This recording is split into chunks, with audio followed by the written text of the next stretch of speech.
Jake, a typical high school student, found himself in an unexpected situation one day. As he walked through the school corridor, he noticed a commotion. A group of hostile students had surrounded Malik, a black student. Jake hesitated, weighing the risks of getting involved. He didn't know Malik well, but something about the unfairness of the situation spurred him to action. Without fully thinking it through, Jake pushed his way into the circle. "Hey, what's going on here?" he demanded, positioning himself between Malik and the aggressors. The group, surprised by Jake's intervention, backed off slightly. Jake's heart raced as he stood his ground, unsure of what might happen next. Fortunately, a teacher arrived, dispersing the crowd. Later that day, Jake and Malik found themselves alone. Malik approached Jake, his expression a mix of gratitude and discomfort. "Thanks for stepping in back there," Malik said, "but you didn't have to do that." Jake shrugged, trying to downplay his actions. "It wasn't right, what they were doing," he replied simply.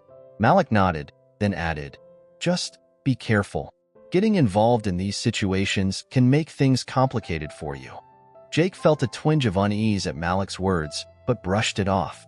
The next morning, Jake arrived at school to find an unusual scene.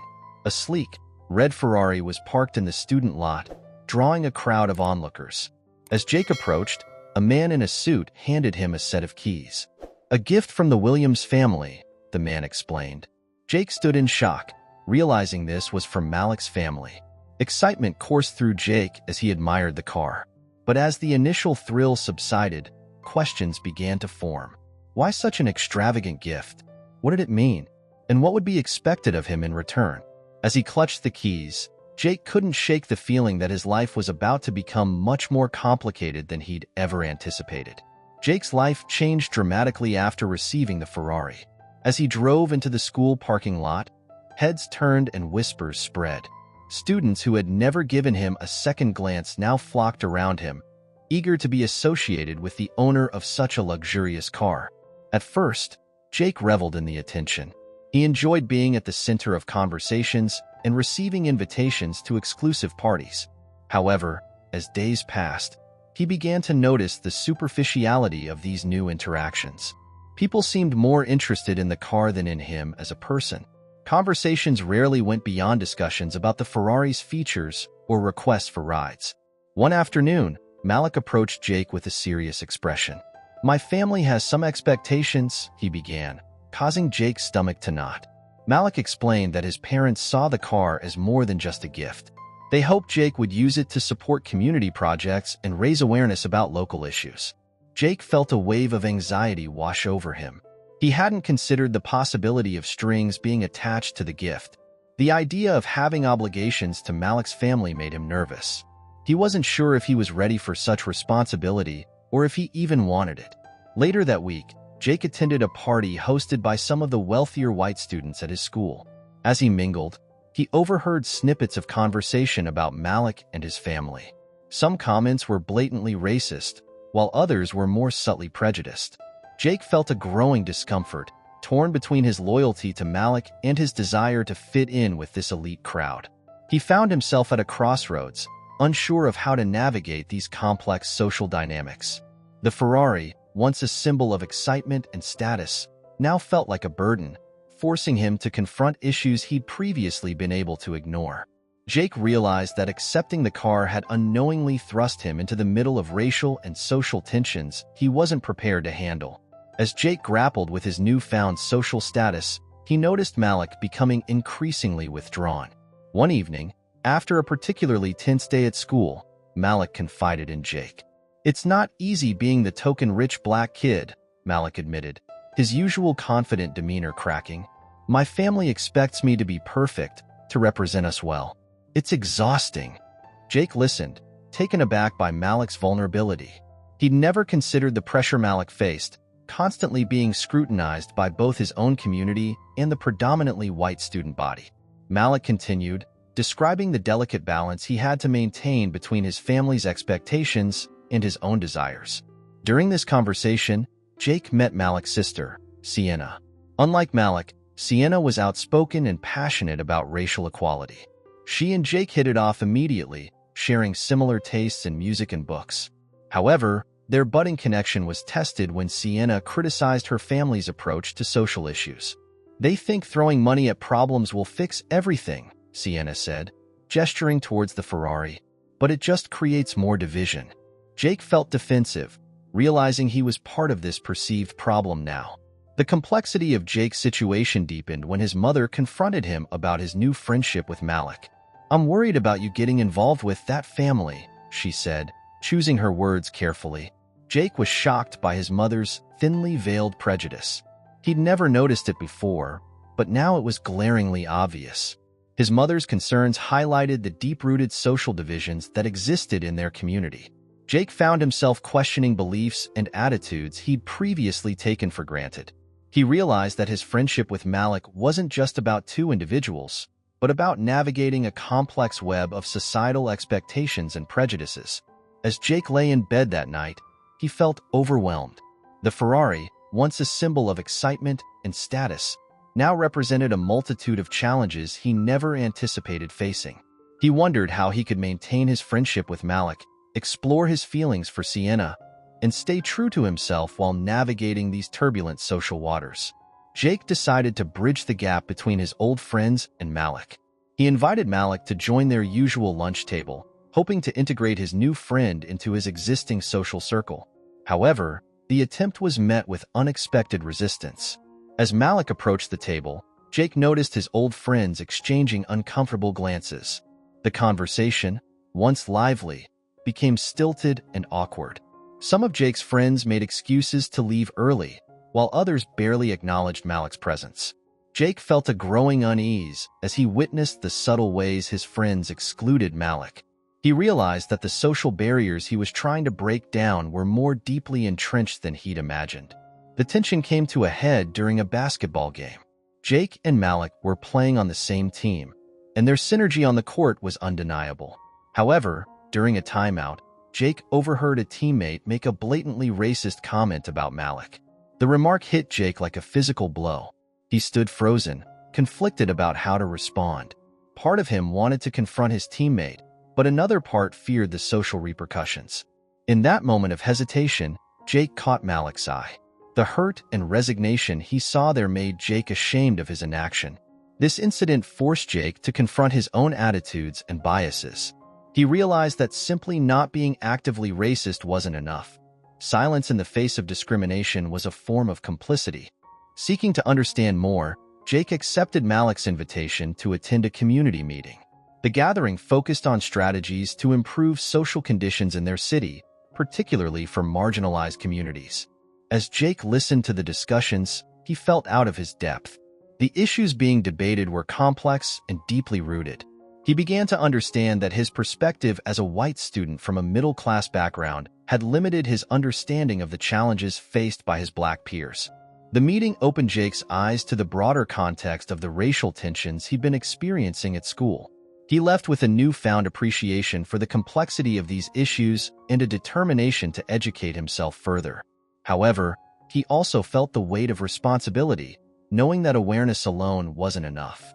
Jake realized he would need to make conscious choices about how to use his privilege and newfound understanding to affect change. Jake's newfound awareness was put to the test when he received an invitation to an exclusive party hosted by the school's elite. The invitation made it clear that this was a select gathering, and Jake realized with a sinking feeling that Malik wasn't on the guest list. As he stared at the invitation, Jake felt the weight of his decision. Attending meant access to social connections that could benefit his future, but it also meant tacitly accepting the exclusion of his friend. The choice symbolized the larger social divisions he was now acutely aware of. Sienna, who had become a confidant for Jake, didn't mince words when he shared his dilemma. "You can't sit on the fence forever, Jake," she said firmly. "At some point, you have to take a stand against racism, even if it costs you something." Her words stung, but Jake knew she was right. Still, he felt torn. He'd spent years cultivating friendships with his white peers, and the thought of potentially alienating them made him anxious. The Ferrari in his driveway seemed to mock him, a constant reminder of the complex social dynamics he was navigating. After much internal debate, Jake decided to attend the community meeting Malik had invited him to, rather than the exclusive party. As he pulled up in the Ferrari, He immediately sensed the tension. Eyes followed him as he walked in, some curious, others hostile. Inside, the atmosphere was charged. Jake listened as community members discussed issues of gentrification, police brutality, and educational inequality. The problems seemed overwhelming, and Jake felt out of his depth. When he finally spoke up, offering to help with outreach using his social media following, the response was mixed. Some appreciated his willingness to get involved, while others viewed his presence with skepticism. One community member, an older man with graying hair, confronted Jake directly. "You drive up in that car," he said, gesturing towards the Ferrari, "and think you understand our struggles? That car represents everything we're fighting against." Jake felt his face flush with embarrassment and frustration. He wanted to explain, to defend himself, but he realized that from their perspective, he was just another privileged kid playing at being an ally. The Ferrari, meant as a gift of gratitude, had become a symbol of the very inequality they were discussing. As the meeting continued, Jake sat silently, absorbing the heated discussions around him. He realized that his journey to understand and address these issues was just beginning, and it would be far more challenging than he had anticipated. Despite the initial hostility, Jake remained at the community meeting, determined to learn and contribute. When the discussion turned to ways of raising awareness about local issues, Jake saw an opportunity to use his newfound popularity constructively. "I could help spread the word about your projects on social media," Jake offered, his voice slightly shaky. "I've got a pretty big following at school now, and—" He was cut off by a community member, a woman in her 40s with a stern expression. "And you think that's what we need? A white kid with a fancy car telling our story?" Her words were sharp, cutting through Jake's good intentions. Jake felt his face grow hot with embarrassment. He hadn't considered how his offer might be perceived. Before he could respond, Malik stepped in. "Jake's trying to help," Malik said, his tone both defensive and conciliatory. "He might not understand everything, but he's here, and he's willing to learn." The tension in the room was palpable. Jake could feel the weight of dozens of eyes on him, some curious, others skeptical, a few outright hostile. He realized that his presence had sparked a debate about allyship and privilege that went far beyond his personal intentions. As the meeting concluded, Jake felt drained and conflicted. He'd come with the intention of helping, but now he questioned whether his involvement would do more harm than good. The Ferrari, parked outside, seemed to mock him, a glaring symbol of the divide he was trying to bridge. Malik approached Jake as people were leaving. "That was rough," Malik said, "but I'm glad you stayed." Jake nodded, still processing the evening's events. "I didn't realize. I knew things were complicated, but I didn't understand how deep it goes." Malik gave a wry smile. "Welcome to my world, man.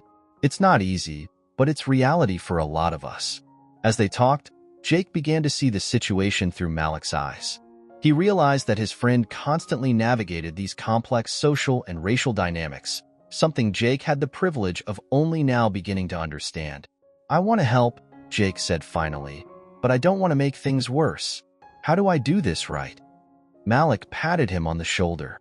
"You start by listening, really listening, and then you keep showing up, even when it's uncomfortable." "Especially when it's uncomfortable?" Jake nodded, feeling a mix of determination and uncertainty. He knew this was just the beginning of a long and challenging journey, but for the first time, he felt ready to truly commit to it. In the days following the community meeting, Jake found himself at a crossroads.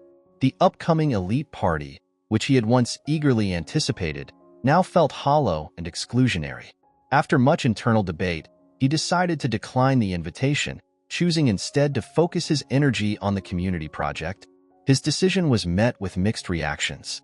Some of his longtime friends were bewildered by his choice, accusing him of changing or forgetting where he came from. Jake struggled to explain his evolving perspective without sounding preachy or alienating his peers. Meanwhile, his involvement in the community project was gradually gaining acceptance. Jake began by simply showing up consistently, listening more than speaking, and offering help with whatever tasks needed doing. Slowly, the initial skepticism towards him began to soften. As Jake navigated these changes, his relationship with Sienna deepened. One evening, As they worked on designing flyers for an upcoming community event, Sienna broached the subject of their differing backgrounds. "You know, when I first saw you with that Ferrari, I thought you were just another rich kid playing savior," Sienna admitted. "But you've surprised me, Jake." Jake appreciated her honesty. "I'm trying to understand," he replied. "I know I've got a lot to learn, but I want to do better." Their conversation delved into their different life experiences and perspectives. Jake found himself challenged by Sienna's views, but also inspired by her passion and commitment to change. As they talked, Malik joined them, his expression troubled. "I've got something to tell you guys," he said, his voice uncharacteristically subdued. "My family, we're not as well off as everyone thinks. Dad made some bad investments, and now we're in pretty deep trouble." Jake felt a wave of guilt wash over him as he glanced at the Ferrari keys on the table. "The car," he began, but Malik cut him off. "The car was from before things got bad. Now it's just a reminder of what we're losing," Malik explained, his voice tight with emotion. The revelation added another layer of complexity to Jake's situation. He realized that the symbol of privilege that had caused him so much conflict was itself a facade. It underscored the danger of making assumptions based on appearances. As the three of them sat there, grappling with this new information, Jake felt a renewed sense of purpose. The issues they were dealing with, race, class, friendship, integrity, were more nuanced than he had ever imagined. But he was committed to navigating them, no matter how challenging the journey might be. As the school year progressed, tensions on campus continued to simmer. The administration, seeking to address the growing divide among students, decided to organize a school-wide assembly on diversity and inclusion. To Jake's surprise, he was approached to be one of the keynote speakers. "We think you could offer a unique perspective," the principal explained, "given your experiences this year." Jake felt a mix of honor and trepidation.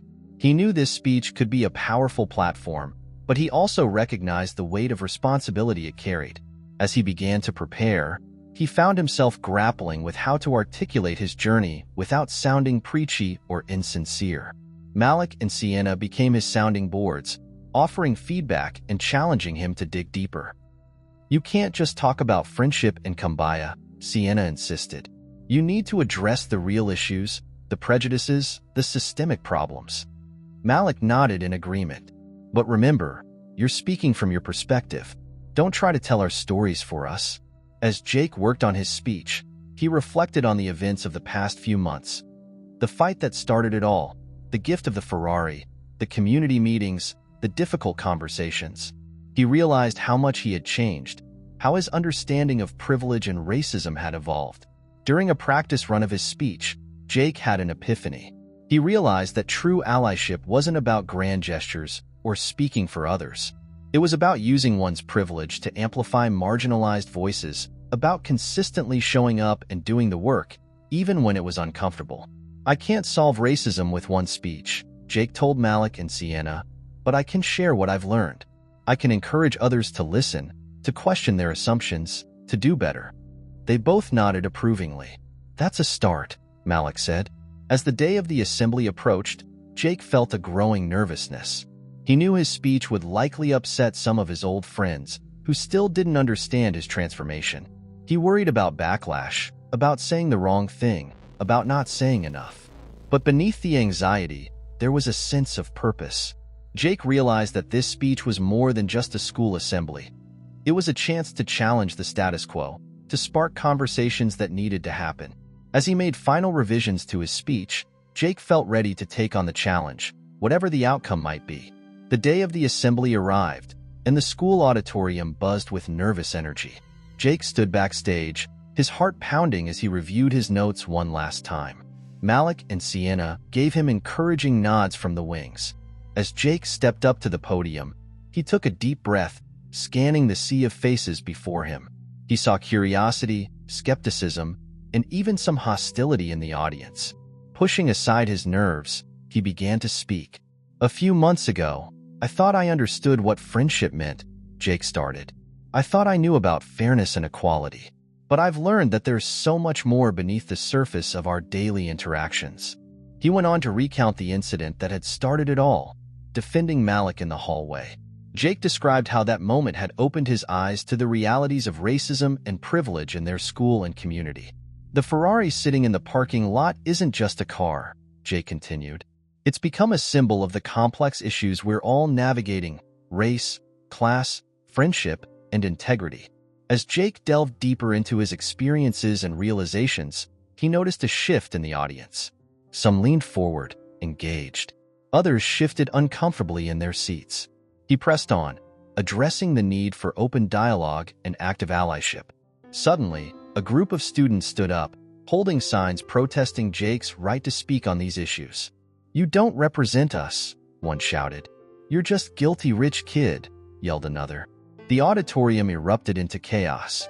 Jake stood frozen at the podium, his carefully prepared words forgotten as he watched the scene unfold.